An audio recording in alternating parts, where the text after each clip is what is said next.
ನಮಸ್ಕಾರ ಫ್ರೆಂಡ್ಸ್, ನಾನು ಶೋಭಾ ಮಾತಾಡ್ತಾ ಇದ್ದೀನಿ ಮೈ ಯೂಟ್ಯೂಬ್ ಚಾನಲ್. ಇವತ್ತು ಬೆಳಗ್ಗೆನೇ ವೀಡಿಯೋ ಮಾಡ್ತಾ ಇದ್ದೀನಿ. ಅಂದರೆ ಮಾರ್ನಿಂಗ್ ಎದ್ದಿದ ತಕ್ಷಣನೇ ಸ್ವಲ್ಪ ಬಿಸಿನೀರು ಇಡ್ತಾ ಇದ್ದೀನಿ.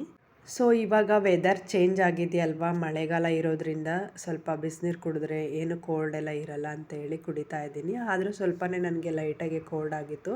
ಏಕೆ ಅಂತಂದರೆ ಹೊರಗಡೆ ಹೋಗ್ತಾ ಇರ್ತೀನಿ ಮಕ್ಳನ್ನ ಕರ್ಕೊಂಬರೋಕ್ಕೆ, ಸ್ಕೂಲಿಂದ ಮಕ್ಳನ್ನ ಕರ್ಕೊಂಬರೋಕ್ಕೆಲ್ಲ ಹೋಗ್ಬೇಕಾದ್ರೆ ಮಳೆ ಬರ್ತಾ ಇರ್ತೈತೆ. ಅದಕ್ಕಾಗಿ ಸ್ವಲ್ಪ ನೆಂದೋಗ್ತೀನಿ ಮಳೆಯಲ್ಲಿ. ಛತ್ರಿ ತೊಗೊಂಡೋಗಿರ್ತೀನಿ, ಆದ್ರೂ ಸ್ವಲ್ಪ ಶೀತ ಇರುತ್ತಲ್ವ, ಅದಕ್ಕಾಗಿ ಕೋಲ್ಡ್ ಆಯಿತು. ಇನ್ನು ಮಾರ್ನಿಂಗ್ ಬಿಸಿನೀರು ಹಾಕ್ಕೊಂಡು ಕುಡಿದ್ಬಿಟ್ಟು ಮತ್ತೆ ಕೆಲಸಗಳೆಲ್ಲ ಸ್ಟಾರ್ಟ್ ಮಾಡ್ಕೊತೀನಿ. ಇನ್ನೂ ಏನೂ ಕೆಲಸ ಸ್ಟಾರ್ಟ್ ಮಾಡಿರಲಿಲ್ಲ, ಟಿಫನ್ ಏನೂ ರೆಡಿ ಮಾಡಿಲ್ಲ. ಸೊ ರಾತ್ರಿನೇ ಪಾತ್ರೆ ಎಲ್ಲ ತೊಳೆದಿಟ್ಕೊಂಡಿರ್ತೀನಿ, ಮನೆಯೆಲ್ಲ ಕ್ಲೀನ್ ಮಾಡ್ತೀನಿ. ಕೆಲವೊಂದು ಐಟಮ್ಸ್ ಎಲ್ಲನ ಶೆಲ್ಫ್ ಮೇಲೆ ಇಟ್ಕೊಂಡಿರ್ತೀನಿ. ಯಾಕಂತಂದರೆ ಪಾಪು ರಾತ್ರಿ ಹೊತ್ತು ಒಂದು ಟೈಮ್ ಎದ್ದೇಳ್ತಾನಲ್ವ, ಆ ಟೈಮಲ್ಲಿ ತಿನ್ನೋದಕ್ಕೆ ಕೊಡೋದಕ್ಕೆ ಬೌಲೆಲ್ಲ ಎತ್ಕೊಂಡಿರ್ತೀನಿ. ಸೊ ಅದಕ್ಕಾಗಿ ಅವನು ಎದ್ದಾದಮೇಲೆ ಮತ್ತೆ ಏನೂ ಮಾಡೋಕ್ಕಾಗಲ್ಲ ಕೆಲಸಗಳು. ಅದಕ್ಕೆ ಮುಂಚೆನೇ ನಾನು ಎಲ್ಲ ಕೆಲಸಗಳೆಲ್ಲ ಮಾಡ್ಕೋಬೇಕು. ನಮ್ಮ ಹಸ್ಬೆಂಡು ಕೆಲ್ಸಕ್ಕೆ ಹೋಗೋದ್ರೊಳಗಡೆ ನಾನು ತಿಂಡಿ ಊಟ ಎಲ್ಲ ರೆಡಿ ಮಾಡ್ಕೊತೀನಿ. ಒನ್ ಟೈಮ್ ಮಧ್ಯಾಹ್ನ ಮಾಡ್ಕೋಬೇಕು ಅಂತಂದರೆ ಅವ್ನು ಮಲಗಿದ ಟೈಮಲ್ಲಿ ನಾನು ಅಡುಗೆ ಮಾಡ್ಕೊತೀನಿ.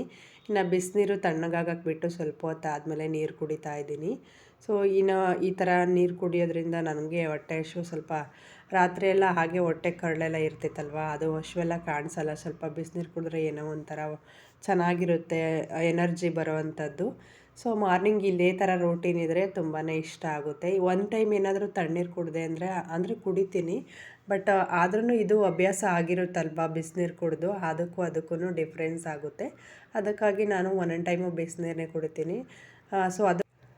ಸೊ ಇವಾಗ ತಿಂಡಿ ಮಾಡೋದಕ್ಕೆ ಅಂತ ಚಪಾತಿ ಹಿಟ್ಟನ್ನ ಹಾಕ್ಕೊತಾ ಇದ್ದೀನಿ. ಸೊ ಇದಕ್ಕೆ ಉಪ್ಪು ಹಾಕ್ಕೊಂಬಿಟ್ಟು ಸ್ವಲ್ಪ ಮಿಕ್ಸ್ ಮಾಡಿ ರೆಡಿ ಮಾಡಿರ್ತೀನಿ. ಇನ್ನು ಮಕ್ಕಳು ಎದ್ದಿದ್ರೆ ಅಷ್ಟು ನನಗೆ ತಿಂಡಿ ಮಾಡೋಕ್ಕೆಲ್ಲನ ಬಿಡೋದಿಲ್ಲ, ಗಲಾಟೆ ಮಾಡ್ತಾಯಿರ್ತಾರೆ. ಆ ಟೈಮಲ್ಲಿ ನಾನು ವಾಯ್ಸ್ ಓವರ್ ಡೈರೆಕ್ಟಾಗಿ ಕೊಡೋಕ್ಕಾಗಲ್ಲ. ಸೊ ಹಾಗಾಗಿ ನಾನು ವೀಡಿಯೋ ಸಪ್ರೇಟ್ ಮಾಡ್ಕೊಂಡಿರ್ತೀನಿ, ಆಮೇಲೆ ನೆಕ್ಸ್ಟು ವಾಯ್ಸ್ ಓವರ್ ಮಾಡ್ಕೊತಾ ಇದ್ದೀನಿ. ಸೊ ಅದೇ ಟೈಮಲ್ಲಿ ಸೌಂಡೆಲ್ಲ ಇರುತ್ತೆ. ಕೆಲವೊಂದು ಇವಾಗ ರೋಡ್ ಸೈಡಲ್ಲಿ ಮನೆ ಇದ್ದರೆ ವೆಹಿಕಲ್ ಸೌಂಡೆಲ್ಲ ಬರ್ತಾ ಇರುತ್ತೆ. ಅದಕ್ಕಾಗಿ ಸೊ ಆ ಸೌಂಡೆಲ್ಲ ಇರಿಟೇಟ್ ಆಗುತ್ತೆ ಅಂತ ಹೇಳ್ಬಿಟ್ಟು ಮತ್ತು ನಾನು ವಾಯ್ಸ್ ಓವರ್ ಮಾಡ್ಕೊತೀನಿ ಬೇರೆನ. ಇನ್ನು ಚಪಾತಿ ಹಿಟ್ಟನ್ನು ಈ ಥರ ಕಲಿಸ್ಕೊಂಡು ಮತ್ತು ಎಣ್ಣೆ ಹಾಕಿ ಸ್ವಲ್ಪ ನಾನು ಮಿಕ್ಸ್ ಮಾಡಿಕೊಂಡು ನೆನೆಸಿಡ್ತಾ ಇದ್ದೀನಿ. ಇದಾದಮೇಲೆ ಹುರುಳಿಕಾಯಿ ತೊಗೊಂಬಂದಿದ್ದಾರೆ, ಬಳ್ಳಿ ಹುರುಳಿಕಾಯಿ. ಸೊ ಅದನ್ನು ಚೆನ್ನಾಗಿ ತೊಳೆದ್ಬಿಟ್ಟಿದ್ದೀನಿ. ತೊಳೆದ್ಬಿಟ್ಟು ಇವಾಗ ನಾನು ಕಟ್ ಮಾಡೋಕ್ಕೆ ಇಟ್ಕೊತಾ ಇದ್ದೀನಿ. ಸೊ ನನಗೆ ಹುರುಳಿಕಾಯಿ ಪಲ್ಯ ಅಂದರೆ ತುಂಬ ಇಷ್ಟ ಆಯಿತು. ಲಾಸ್ಟ್ ಟೈಮು ಒಂದು ಸಲ ಮಾಡಿದ್ದೆ, ಬಟ್ ಅದು ಇಷ್ಟ ಆಯಿತು ಅಂತೇಳಿ ಮತ್ತೆ ಇದು ಅದೇ ಥರನೇ ಮಾಡ್ತಾಯಿದ್ದೀನಿ. ರೆಸಿಪಿ ಮಾತ್ರ ತುಂಬಾ ಚೆನ್ನಾಗಿರುತ್ತೆ, ಚಪಾತಿಗೆ ಕಾಂಬಿನೇಷನ್ನು ಸೂಪರಾಗಿರುತ್ತೆ. ಸೊ ಇನ್ನು ಚಿಕ್ಕ ಚಿಕ್ಕದಾಗೆಲ್ಲ ಕಟ್ ಮಾಡ್ಕೊಂಡಿದ್ದೀನಿ. ಒಂದು ಈರುಳ್ಳಿ ತೊಗೊಂಡಿದ್ದೀನಿ. ಇದಕ್ಕೆ ಬೇರೆ ಏನೂ ಐಟಮ್ಸನ್ನು ಹಾಕ್ತಾಯಿಲ್ಲ, ಕಡಲೆಬೇಳೆ ಹಾಕಿದ್ರೆ ಹಾಕ್ಬೋದಿತ್ತು. ಸೊ ನಾನು ಕಡಲೆಬೇಳೆ ಇಲ್ಲ ಅಂತೇಳಿ ಸ್ಕಿಪ್ ಮಾಡಿದ್ದೀನಿ. ಇಲ್ಲಿ 3 ಮೆಣಸಿನ್ಕಾಯಿ ತಗೊಂಡಿದ್ದೀನಿ, ಹಸಿರು ಮೆಣಸಿನ್ಕಾಯಿ. ಸೊ ಇದು ಚಿಕ್ಕ ಚಿಕ್ಕದಾಗೆ ಕಟ್ ಮಾಡ್ಕೊಂಡಿದ್ದೀನಿ. ಇವಾಗ ಒಗ್ಗರಣೆಗೆ ರೆಡಿ ಮಾಡ್ಕೊತೀನಿ. ಸೊ ಯಾವ ಥರ ರೆಡಿ ಮಾಡೋದು ಅಂತ ಹೇಳಿ ತೋರಿಸ್ತೀನಿ ಸಿಂಪಲ್ಲಾಗಿ. ತುಂಬಾ ಟೇಸ್ಟಿಯಾಗಿ ರೆಡಿಯಾಗುತ್ತೆ, ನೀವು ಕೂಡ ಟ್ರೈ ಮಾಡಿ. ಹಾಗೇನ ಈ ಚಾನಲ್ ಯಾರೆಲ್ಲ ಸಬ್ಸ್ಕ್ರೈಬ್ ಮಾಡಿಲ್ಲ ಅಂತಂದರೆ ಚಾನಲ್ನ ಸಬ್ಸ್ಕ್ರೈಬ್ ಮಾಡ್ಕೊಳ್ಳಿ, ಲೈಕ್ ಮಾಡಿ, ಕಮೆಂಟ್ ಮಾಡಿ, ವಿಡಿಯೋ ಬಗ್ಗೆ ಕಮೆಂಟ್ ಮಾಡಿ ಏನು ಅನ್ಸುತ್ತೆ ಅಂತ. ಓಕೆನಾ? ಸೊ ಇವಾಗ 2 ಸ್ಪೂನು ಆಯಿಲ್ ಹಾಕ್ಕೊಂಡಿದ್ದೀನಿ. ಸ್ಟವ್ ಮೇಲೆ ಪಾತ್ರೆ ಇಟ್ಟಾದ್ಮೇಲೆ ಅದು ಕುದಿದಾದಮೇಲೆ ಸ್ವಲ್ಪ ಅದಕ್ಕೆ ಕರಿಬೇವಿನ ಸೊಪ್ಪು, ಹಾಗೆ ಸಾಸಿವೆ ಕಾಳು, ಹಾಗೆ ಒಂದು ಈರುಳ್ಳಿ ಕಟ್ ಮಾಡಿದ್ದೀನಿ, ಅದನ್ನು ಸೇರಿಸ್ಕೊಂಡಿದ್ದೀನಿ ಇವಾಗ. ಸೊ ಇವಾಗ ಚೆನ್ನಾಗಿ ಫ್ರೈ ಮಾಡ್ಕೊತಾ ಇದ್ದೀನಿ. ಇದು ಫ್ರೈ ಆದಮೇಲೆ ಇವಾಗ ಹುರುಳಿಕಾಯಿನ ಸೇರಿಸ್ಕೊತಾ ಇದ್ದೀನಿ. ಇದು ತೊಳೆದಿಟ್ಟಿದ್ದೀನಿ ನಾನು ಕಟ್ ಮಾಡಿದ್ದಾದಮೇಲೆ, ಮತ್ತೇನು ತೊಳ್ಕೊಂಡಿದ್ದೀನಿ. ಇವಾಗ ನೋಡಿ, ಇದು ಸೇರಿಸಿ ಚೆನ್ನಾಗಿ ಫ್ರೈ ಆಗಬೇಕು. ಎಣ್ಣೆಲೆ ಫ್ರೈ ಆದಮೇಲೆ ಸೊ ನಾನು ರುಚಿಗೆ ತಕ್ಕಷ್ಟು 1 ಸ್ಪೂನ್ ಉಪ್ಪು ಹಾಕ್ಕೊತಾ ಇದ್ದೀನಿ. ಸೊ ಉಪ್ಪು ಸೇರಿಸಿದಾದಮೇಲೆ ಇದಕ್ಕೆ ಧನಿಯಾ ಪೌಡ್ರು ಮತ್ತು ಮಸಾಲ ಪೌಡ್ರು ಸೇರಿಸ್ಕೋಬೋದು, ಸ್ವಲ್ಪ ಚೆನ್ನಾಗಿ ಟೇಸ್ಟಾಗಿ ಬರುತ್ತೆ ಅಂತೇಳಿ. ನಾನು ಸ್ವಲ್ಪ ಚಿಲ್ಲಿ ಪೌಡ್ರನ್ನ ಹಾಕ್ಕೊತಾ ಇದ್ದೀನಿ, ಧನಿಯಾ ಪೌಡ್ರನ್ನು.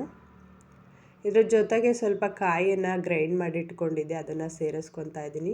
ಈ ಕಾಯಿ ಹಾಕೋದ್ರಿಂದ ಸೊ ರೆಸಿಪಿ ಮಾತ್ರ ತುಂಬಾ ಚೆನ್ನಾಗಿ ಟೇಸ್ಟ್ ಇರುತ್ತೆ. ನೀವು ಕೂಡ ಟ್ರೈ ಮಾಡಿ ಹೇಗಿರುತ್ತೆ ಅಂತ. ಸೊ ನಾನು ಈ ಥರ ಮಾಡ್ಕೊಂಡು ತಿನ್ನೋದ್ರಿಂದ ಅಷ್ಟು ಯಾವತ್ತೂ ಮಾಡಿರಲಿಲ್ಲ ಬಳ್ಳಿಕಾಯಿನಲ್ಲಿ. ಸೊ ಇವಾಗ ಮಾಡಿದ್ಮೇಲಂತೂ ತುಂಬಾ ಚೆನ್ನಾಗಿತ್ತು. ಓಕೆ, ನಾನು ಮಾಡೋ ಚಪಾತಿ ಸ್ಪೆಷಲಾಗಿದೆ ನೋಡಿ. ಎಲ್ಲರೂ ರೊಟ್ಟಿ ಹಾಕ್ಕೊಂಡು ಸೊ ಅದಕ್ಕೆ ಹಸಿಟ್ಟು ಹಾಕ್ಕೊಂಡು ಚಪಾತಿ ತಟ್ತಾರೆ. ನಾನು ಈ ಥರ ಎಣ್ಣೆ ಹಚ್ಕೊಂಡು ಚಪಾತಿ ತಟ್ಕೊತೀನಿ. ತುಂಬಾ ಚೆನ್ನಾಗಿ ಬರುತ್ತೆ, ಅಂದರೆ ಬೇಗನೆ ಆಗುತ್ತೆ. ಚಪಾತಿ ಮಾಡೋದು ಎಲ್ರಿಗೂ ಕಷ್ಟ ಆಗುತ್ತೆ, ಲೇಟಾಗಿ ಬೇರೆ ಆಗುತ್ತೆ, ಟೈಮ್ ಇರೋದಿಲ್ಲ ಅಷ್ಟೊಂದು. ಬೇಗನೆ ಆಗಬೇಕು ಅಂದರೆ ಈ ಥರನ ಒಂದು ಚಪಾತಿ ಹಿಟ್ಟು ಕವರ್ ಇದೆಯಲ್ವ, ಆ ಕವರ್ನ ಕಟ್ ಮಾಡಿಕೊಂಡು ಅದಕ್ಕೆ ಸ್ವಲ್ಪ ಆಯಲ್ ಹಾಕ್ಕೊಂಡು, ಹಸಿಟ್ಟು ಬದಲಿಗೆ ಆಯಲ್ ಹಾಕ್ಕೊಂಡು ಈ ಥರ ತಟ್ಕೊಂಡು, ಸೊ ನೋಡಿ ನಾನು ಈ ಥರ ಮಾಡ್ತಾಯಿದ್ದೀನಲ್ವ, ಈ ಥರ ಮಾಡಿದ್ರೆ ಬೇಗನೆ ರೆಡಿ ಆಗುತ್ತೆ ಚಪಾತಿ. ನೀವು ಎಷ್ಟು ಹಾಕಿದ್ರೂ 10 ಚಪಾತಿ ಮಾಡೋದ್ರೊಳಗಡೆ ಅರ್ಧ ಗಂಟೆಗೆ ಮಾಡ್ಬೋದು. ಕೆಲವೊಂದು ಟೈಮ್ 1 ಅವರ್ ಆಗುತ್ತೆ ಆ ಥರ ಮಾಡೋದಕ್ಕೆ ಅಂತ. ಇದರಲ್ಲಿ ಮಾಡಿದ್ರೆ ಬೇಗನೆ ಆಗುತ್ತೆ. ಈ ಥರ ಮಾಡೋದ್ರಿಂದ ನೀವು ಕೂಡ ಟ್ರೈ ಮಾಡಿ. ಸೊ ತುಂಬಾ ಈಸಿ. ಎಣ್ಣೆ ಹಾಕಿದ್ರೆ ಸಾಫ್ಟ್ ಆಗುತ್ತಲ್ವಾ, ಸೊ ಆ ಸಾಫ್ಟ್ ಆಗೋದ್ರಿಂದ ಅದು ಹಿಂಗೆ ನಾವು ಹೊಸೆಯೋದಕ್ಕೂ ತುಂಬ ಈಸಿ ಆಗುತ್ತೆ. ನೋಡಿ ನಾನು ಯಾವ ಥರ ಈಸಿನಲ್ಲಿ ಮಾಡ್ಕೊತೀನಿ. ಇನ್ನೊಂದು, ನಾವು ಹಿಟ್ಟನ್ನು ಗಟ್ಟಿಯಾಗಿ ಕಲಿಸ್ಬಾರ್ದು, ಸ್ವಲ್ಪ ಸ್ಮೂತಾಗಿ ಅಂಟ್ಕೊಳ್ದಿರೋ ಥರ ಕಲಿಸ್ಕೊಂಡು ಮೀಡಿಯಮ್ ಟೈಮಲ್ಲಿ ಮಾಡಿಕೊಂಡ್ರೆ ಒಂದು ಸ್ವಲ್ಪ ಹೊತ್ತು ನೆನೆಸಿಡಬೇಕು. ಆವಾಗ ಅದು ಚೆನ್ನಾಗಿ ಬರುತ್ತೆ. ಹಿಟ್ಟು ನೆನ್ಕೊಂಡಿರ್ತಿತ್ತಲ್ವ, ಆವಾಗ ರೆಸಿಪಿ ಚೆನ್ನಾಗೇ ರೆಡಿಯಾಗುತ್ತೆ. ಇನ್ನು ಚಪಾತಿ ಮಾಡ್ಕೊಂಡಿದ್ದಾಯಿತು. ಮಕ್ಕಳು ಒಂದು ಕಡೆ ರೆಡಿ ಆಗ್ತಾಯಿದ್ರು, ಸ್ನಾನ ಎಲ್ಲ ಮಾಡಿಕೊಂಡು. ಅವರು ಸ್ಕೂಲಿಗೆ ಹೋಗ್ಬೇಕಲ್ವ ಇವಾಗ. ನಮ್ಮ ಹಸ್ಬೆಂಡ್ ಅವ್ರು ನೋಡ್ಕೊತಾ ಇದ್ದಾರೆ ಪಾಪನ, ಅವರು ರೆಡಿ ಆಗ್ತಾಯಿದ್ದಾರೆ. ಸೊ ಇನ್ನು ನಾನು ತಿಂಡಿ ಮಾಡಿ ಹೋಗ್ತೀನಿ. ಊಟ ತಿನ್ನಿಸೋದು ತಲೆಬಾಚೋದೆಲ್ಲ ಇರುತ್ತೆ ಅವ್ರಿಗೆ. ಅವರೆಲ್ಲ ಮುಗಿಸ್ಕೊಂಡು ಆದಮೇಲೆ ನಾನು ಮಧ್ಯಾಹ್ನಕ್ಕೆ ಅಡುಗೆ ಎಲ್ಲ ರೆಡಿ ಮಾಡ್ಕೊತೀನಿ. ಇದು ಚಪಾತಿ ಎಲ್ಲ ತಿಂಡಿ ಎಲ್ಲ ತಿಂಡಿ ಮುಗಿಸ್ಕೊಂಡಿದ್ದಾದಮೇಲೆ ಕೆಲಸಗಳನ್ನು ಸ್ಟಾರ್ಟ್ ಮಾಡ್ತೀನಿ. ಅಂದರೆ ಏನಿರಲ್ಲ, ಮಗು ನೋಡ್ಕೋಬೇಕಲ್ವ, ಹಾಗಾಗಿ ಅವನಿಗೆ ತಿನ್ನಿಸೋದೆಲ್ಲ ಇರುತ್ತೆ. ಮಧ್ಯಾಹ್ನ ಆಗಿದ ತಕ್ಷಣ ಟೈಮೇ ಗೊತ್ತಾಗಲ್ಲ ಯಾವ ಥರ ಆಗುತ್ತೆ ಅಂತ ಹೇಳಿ. ಅವ್ನು ನೋಡ್ಕೊಳೋದ್ರೊಳಗಡೆ ಟೈಮ್ ಹೋಗಿರ್ತೈತೆ. ಅಷ್ಟು ತೀಟೆ ಆಡ್ತಾನೆ, ಎಲ್ಲೂ ಒಂದು ಕಡೆ ಕೂತ್ಕೊಳ್ಳೋದಿಲ್ಲ. ಸೊ ಅದಕ್ಕಾಗಿ ನಾನು ಅವನಿಗೆ ಊಟ ಎಲ್ಲ ತಿನ್ನಿಸಿ ಅವ್ನು ಮಲಗಿದ ಮೇಲೇ ಕೆಲಸಗಳು ಮಾಡೋಕ್ಕಾಗೋದು. ಆದರೂ ಒಂದೊಂದು ಟೈಮ್ ಮಧ್ಯದಲ್ಲಿ ಅವನು ಎದ್ದಿರೋಂತಾನಲ್ವ, ಒಂದೊಂದು ಟೈಮ್ ಮಲಗೋದೇ ಇಲ್ಲ. ಅದಕ್ಕಾಗಿ ಅವನು ಏನಾದರೂ ಟಿ ವಿ ಏನಾದರೂ ಹಾಕ್ಬಿಟ್ಟು ಕೂರಿಸಿದ್ರೆ ಸುಮ್ಮನೆ ಕೂತ್ಕೊತಾನೆ. ಆವಾಗ ನಾನು ಅಡುಗೆ ಎಲ್ಲ ಮಾಡ್ಕೊತೀನಿ ಫ್ರೀ ಟೈಮಲ್ಲಿ. ಇನ್ನು ಚಪಾತಿ ಮಾಡಿದ್ದಾಯಿತು. ಸೊ ಆ ಕಡೆ ಉರಿ ಜಾಸ್ತಿ ಇರುತ್ತೆ, ಈ ಕಡೆ ಸೀದೋಗ್ಬಿಡುತ್ತೆ ಅಂತೇಳಿ ಪಕ್ಕಕ್ಕೆ ಚೇಂಜ್ ಮಾಡಿ ಇಟ್ಕೊಂಡಿದ್ದೀನಿ. ಇವಾಗ ಸ್ಟವ್ ಮೇಲೆ ಅದು ಆಯಲ್ ಹಾಕ್ಬಿಟ್ಟು, ಸೊ ನಾನು ಇವಾಗ ಚಪಾತಿ ಲಟ್ಟಿಸ್ಕೊಂಡಿದ್ದೀನಲ್ವ, ಅದನ್ನು ಇದ್ರ ಮೇಲೆ ಹಾಕ್ತೀನಿ. ಸೊ ಎಷ್ಟು ಚೆನ್ನಾಗಿ ಬರುತ್ತೆ ಅಂತ ಅಂದರೆ ನೀವೇ ಒಂದು ಸರಿ ಫಾಲೋ ಮಾಡಿ. ಒಂದು ಸ್ವಲ್ಪನೂ ಹಸಿಟ್ಟಿರಲ್ಲ ಅದ್ರ ಮೇಲೆ, ಆ ಥರನ ರೆಡಿ ಆಗುತ್ತೆ ನೋಡಿ. ಕೆಲವೊಂದು ಟೈಮಲ್ಲಿ ಹಸಿಟ್ಟು ಹಾಕಿ ಮಾಡಿದ್ರೆ ವೈಟಿಗೆ ಕಾಣಿಸುತ್ತೆ, ತಿನ್ನೋದಕ್ಕೆ ಒಂಥರ ಅನಿಸುತ್ತೆ. ಈ ಥರ ಮಾಡಿದ್ರೆ ಏನೂ ಅನ್ಸೋದಿಲ್ಲ, ತುಂಬ ಚೆನ್ನಾಗಿ ರೆಡಿ ಆಗುತ್ತೆ ಚಪಾತಿ. ಸೊ ಇವಾಗ ಬೇಗನೆ ರೆಡಿ ಮಾಡಿಕೊಂಡೆ. ನೋಡಿ ಎಷ್ಟು ಚೆನ್ನಾಗಿ ಬೆಂದಾಗಿದೆ ಅಂತ. ನಾನು ತೆಗಿಯೋದ್ರಲ್ಲಿ ಸ್ವಲ್ಪ ಅರ್ಜೆಂಟ್ ಮಾಡಿ ಈ ಥರ ಅದಕ್ಕೆ ಕಿತ್ತಾಕಿದೆ. ಇವಾಗ ಚೆನ್ನಾಗಿ ರೆಡಿ ಆಗ್ತಾಯಿತ್ತು. ನೋಡಿ ಎಷ್ಟು ಚೆನ್ನಾಗಿ ಬಂದಿದೆ ಅಂತ. ನೀವು ಕೂಡ ಟ್ರೈ ಮಾಡಿ. ಓಕೆ ಫ್ರೆಂಡ್ಸ್, ಮತ್ತು ಈ ವಿಡಿಯೋ ಇಲ್ಲಿಗೆ ಎಂಡ್ ಮಾಡ್ತಾಯಿದ್ದೀನಿ. ವಿಡಿಯೋ ಹೇಗಿದೆ ಅಂತ ಕಮೆಂಟ್ ಮಾಡಿ. ಇವಾಗ ಚಪಾತಿ ಜೊತೆ ಸೊ ಹುರುಳಿಕಾಯಿ ಪಲ್ಯ ತುಂಬಾ ಕಾಂಬಿನೇಷನ್ ಚೆನ್ನಾಗಿರುತ್ತೆ. ಓಕೆ ಫ್ರೆಂಡ್ಸ್, ಈ ವಿಡಿಯೋ ಇಲ್ಲಿಗೆ ಎಂಡ್ ಮಾಡ್ತಾಯಿದ್ದೀನಿ. ವಿಡಿಯೋ ಇಷ್ಟ ಆದರೆ ಲೈಕ್ ಮಾಡಿ, ಕಮೆಂಟ್ ಮಾಡಿ. ಹೊಸ್ದಾಗಿ ಯಾರೆಲ್ಲ ನೋಡ್ತಾ ಇದ್ದೀರಾ ಚಾನಲ್ನ ಸಬ್ಸ್ಕ್ರೈಬ್ ಮಾಡ್ಕೊಳ್ಳಿ. ನೆಕ್ಸ್ಟ್ ವಿಡಿಯೋದಲ್ಲಿ ಸಿಗ್ತೀನಿ. ಸೊ ಅಲ್ಲಿವರೆಗೂ take care, bye. Thank you.